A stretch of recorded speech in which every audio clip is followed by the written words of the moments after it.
Ray, tell me you got something. Yeah, I do.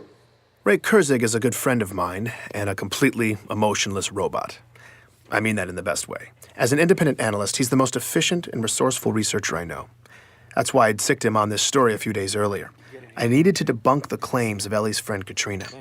He was in the area on business, so he took the time to come down and meet with me at my home office. So Katrina told me that John died at 6 years old. Right.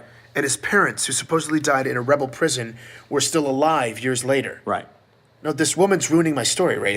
Tell me why she's lying. Well, she's not. Ray had found copious financial records indicating that John's parents were not just alive past 25-24, but working and paying their bills. They died in 25-24. Come on, man. Well, sorry. Their employers and a preponderance of local merchants disagree with you. I mean, the central repositories were really thin, but you dig through enough mirrored archives, it all pops up. The records are there. Ray swiped through document after document corroborating this. He even showed me medical insurance claims for a pediatric autoimmune specialist in 2517. Exactly when Katrina said John got sick. I was laughing, but I didn't find any of it funny. I'm Benjamin Giraud, and this is Hunt the Truth. Continue to hold. Jeez. Come on. Office of Naval Intelligence. Public Relations. Finally. Hey, Sully. Tell me good things, Ben. It was disconcerting to be talking to the ONI insignia again, but I started positive. The story was going really well. But that little data problem. The death record? It was back. I was hoping Sully would smooth it out for me. Ben, I thought we talked about this. Glassed planets have bad records. No, I know. I just, Glassed it's not planets just the have bad records, Ben. actually. This is colonial journalism listen, Sully, if 101. you could. People are you saying... serious with this? People Glassed are saying... planets Listen, have... do glassed people have bad records? Ben, are you recording right now? Yes. That was my cue to stop recording. The off-the-record conversation was brief. Sully asked me if I wanted to do the next interview. What he meant was, do you want to keep this job? I said yes. Your call is over. Well, as you can see, I've pretty much permanently stationed myself on this beach. That was my next interview. Jacob Walker, Hope it doesn't retired offend you. Navy. He lives in a beach community way out on Castellaneta. The first thing I noticed about Walker when he answered my call was that he wasn't wearing a shirt, which made us both laugh. He explained that after 28 years of service, as far as he was concerned, it was all R&R all the time. I couldn't argue with that philosophy. He slipped on a T-shirt and I asked him about the Master Chief. Oh, hell yeah, John. You bet your ass I remember him. Walker's career began 3 decades ago with Naval Force Reconnaissance School at Black Sea. Little did he know boot camp would turn out to be something he'd never forget. Walker was there alongside the young man who would become the Master Chief. The gravity of that was not lost on him. I mean, they pushed us real hard, but John, well, he'd push us even harder, not even trying. You screwed up, you didn't know whether to be more scared of the CO or John. At first, though, Walker was unimpressed. Oh, no, man. I remember, I think it was the first week, there was a lot of talk. We were outside the mess tent, me and these other 2 jackasses getting into it, chests all puffed up and talking about being cold-blooded killers and stepping on necks, all that.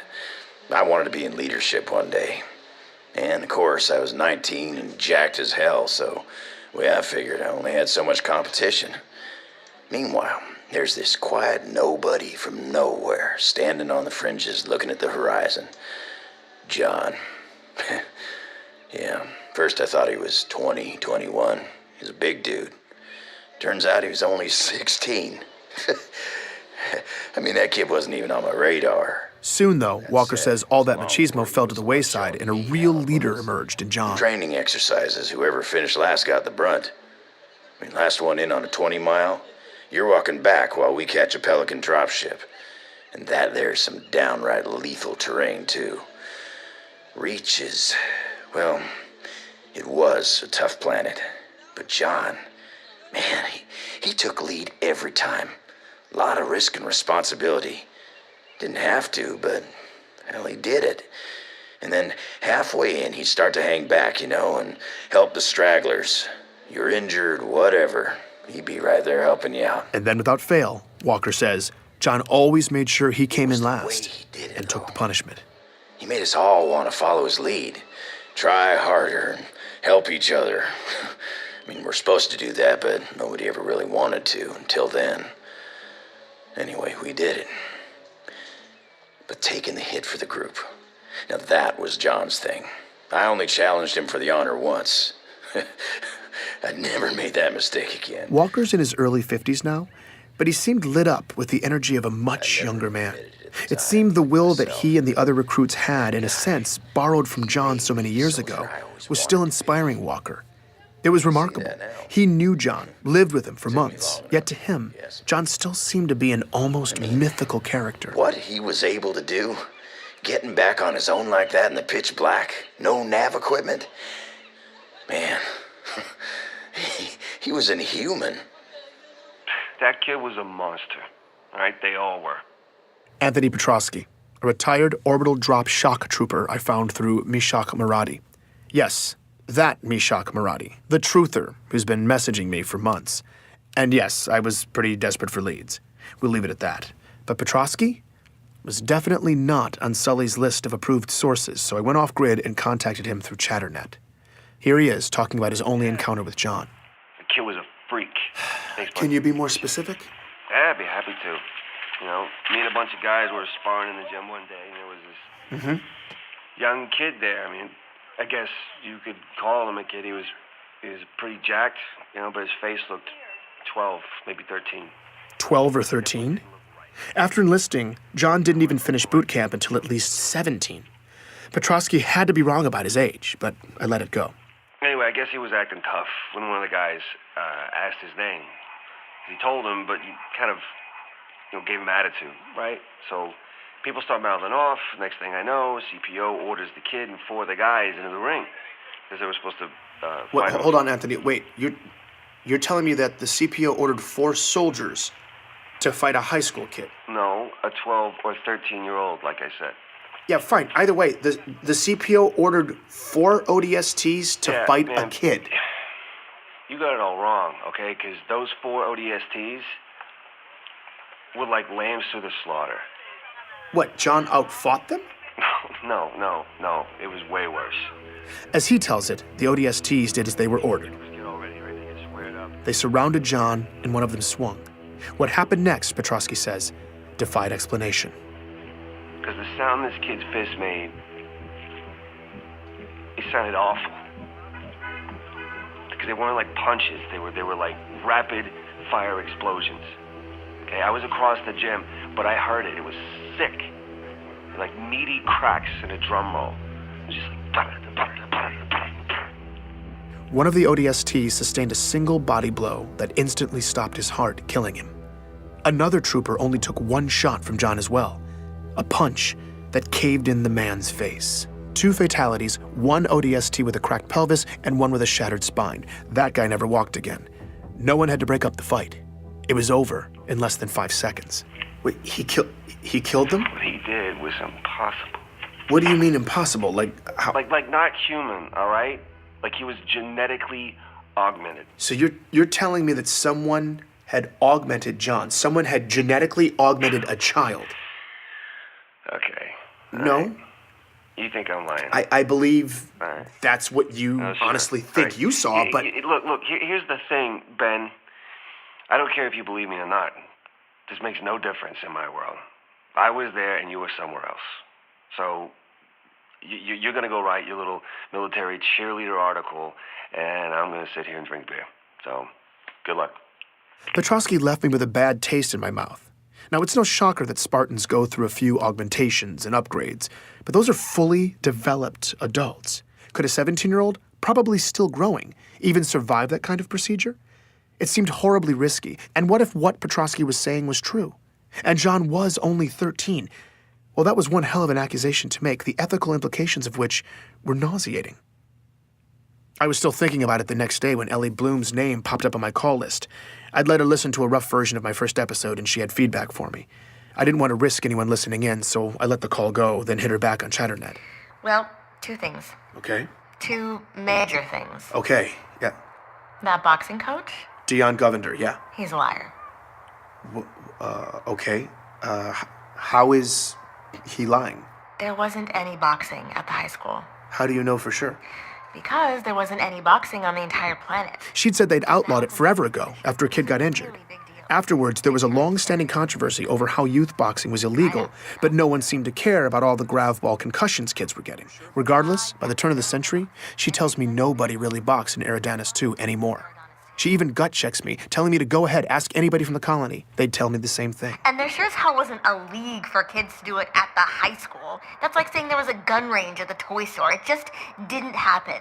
And the other thing, those kidnappings by rebels in Elysium also didn't happen. Hold on. I know that's not true. You're wrong. Okay, the insurrection had a well-documented presence in Elysium. Yeah, they did, politically. They worked to influence local policy. It got tense, there was occasional violence, but nobody was abducted. We lucked out. It was peaceful. That's why Elysium was refugee central. So boxing coach, total liar. I needed to verify what she was saying, but I had the gnawing sense she was telling the truth again. But what did this mean? If she was right and none of that happened, the whole story was wrong. And terrifyingly, that would mean someone had fabricated all of it. I needed explanations from my previous sources, and I needed them now. I tried to reach Dion, the boxing coach, no response. Gabriella Dvorak, the lieutenant who liberated John, in the field, unreachable. So I tried detainment survivor Thomas Wu. He answered. Hello? Hi, Thomas? Who is this? Yeah, I'm sorry to call so late. Is it late there? I just need to ask you something really quickly. Okay. I had no idea what I was going to ask. Okay, do you know for absolute certain that Elysium suffered the same fate as your town? Yeah. I told you that. I know, but Thomas, I spoke to people who were in Elysium, and they said that wasn't true. Now, look, I know you went through a lot, but I want to know the truth. Okay. Do you know for absolute certain that Elysium City was under the violent control of insurrectionists? Look, what I told you before, that is the best I can remember. No, I'm sorry. I'm sorry, but I don't believe that. You remembered it all perfectly. You rattled off the name of every single safe haven city in that region, and you only hesitated once. I was completely making this part up. I was going for broke.